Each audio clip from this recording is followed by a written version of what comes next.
Então, vamos ouvir agora o companheiro Marcos, né?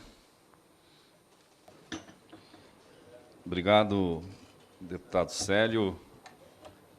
Gostaria de cumprimentá-lo, também cumprimentar o Frei Anastácio, o deputado João Daniel, que foram os propositores dessa audiência pública, cumprimentar os demais parlamentares aqui presentes, que já foram nominados, cumprimentar o pessoal da CONAB. Acho que é a primeira vez que a gente se encontra, prazer em conhecê-los, Bruno, Guilherme. Esperamos que a gente consiga ter, com a CONAB, um canal direto e permanente da nossa organização.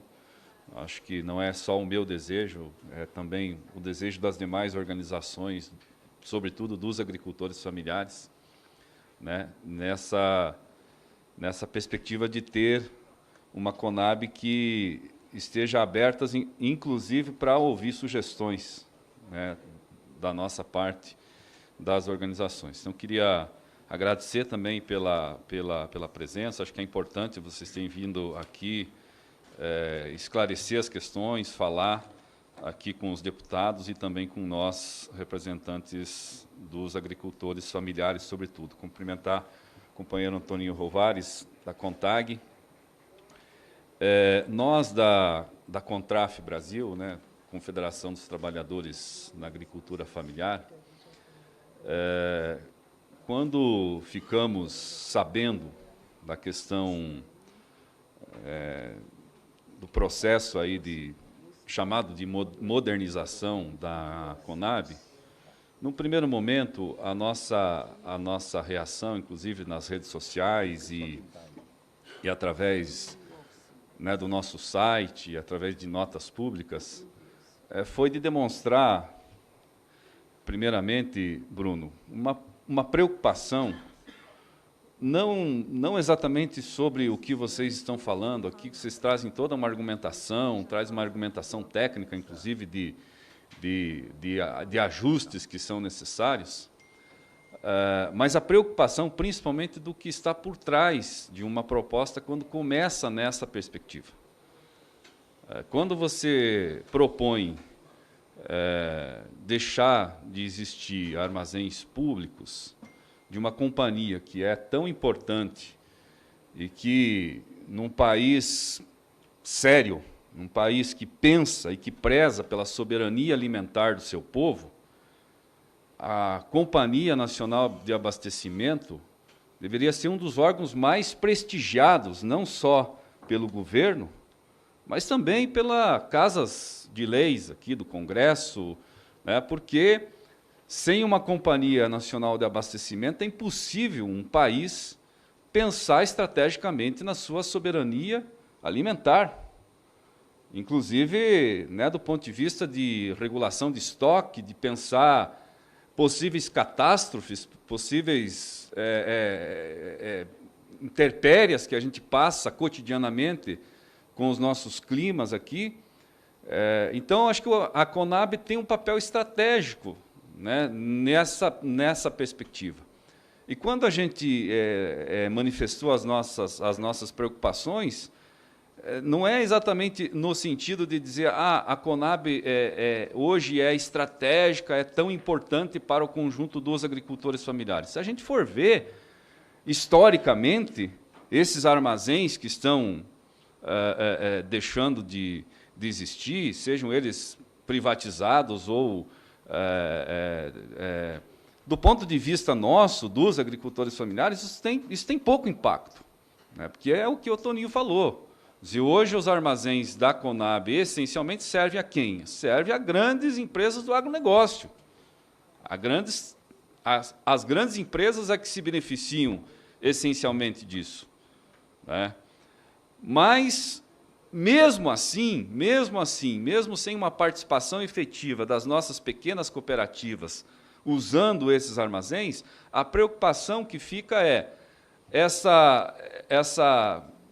eu vou chamar de privatização, né, que eu acho que não é exatamente o termo, né, mas deixar de existir esses 27 ou 39 não é o caminho não é apenas um ensaio para a privatização completa dos serviços da Conab?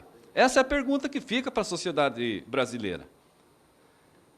Na toada que vem o atual governo, privatizando os serviços essenciais da população, na toada que vem o atual governo, privatizando questões estratégicas da soberania nacional, também não é a Conab alvo de privatização completa, e o Estado brasileiro abrindo mão do seu papel, inclusive, de pensar a soberania alimentar, entregando para que o grande agronegócio, para que o grande capital pense a forma, inclusive, de armazenar produtos e pensar estrategicamente a soberania alimentar do povo brasileiro? Essa é a pergunta que não quer calar.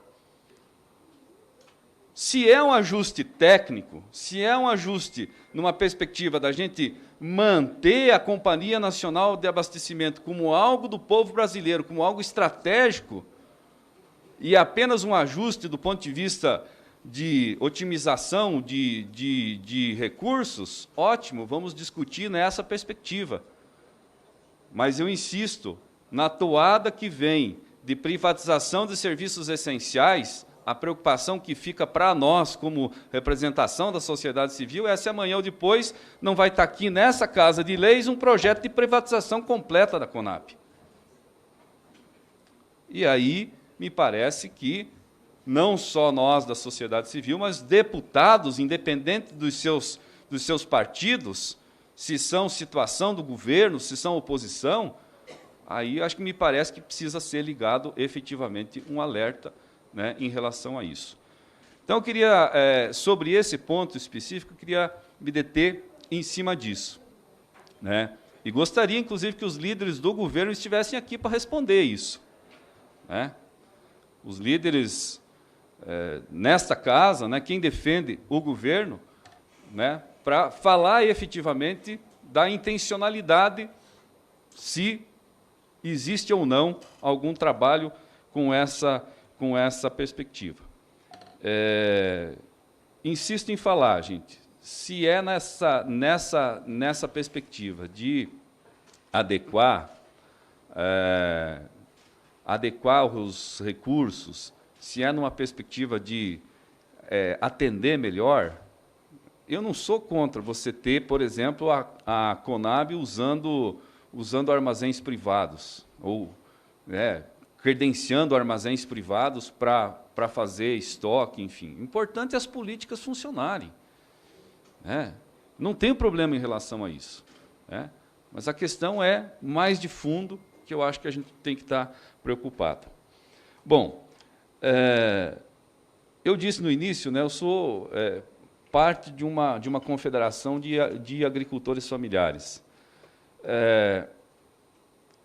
Eu já disse em outras audiências públicas sobre outros temas aqui. Nós, como agricultor familiar, gente, mesmo nos melhores momentos da política pública brasileira, mesmo nos melhores momentos onde a gente teve programas institucionais, como o PAA, como o PENAI, nós vivemos da migalha do orçamento público.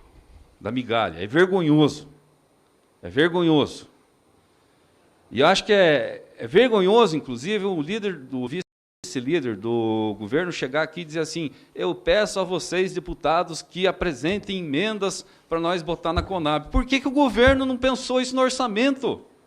Se tem prioridade para a agricultura familiar, se tem prioridade para a questão do controle de estoque, por que não pensou isso no orçamento?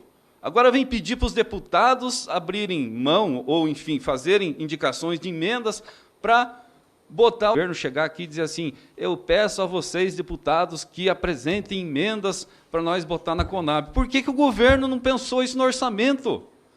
Se tem prioridade para a agricultura familiar, se tem prioridade para a questão do controle de estoque, por que não pensou isso no orçamento?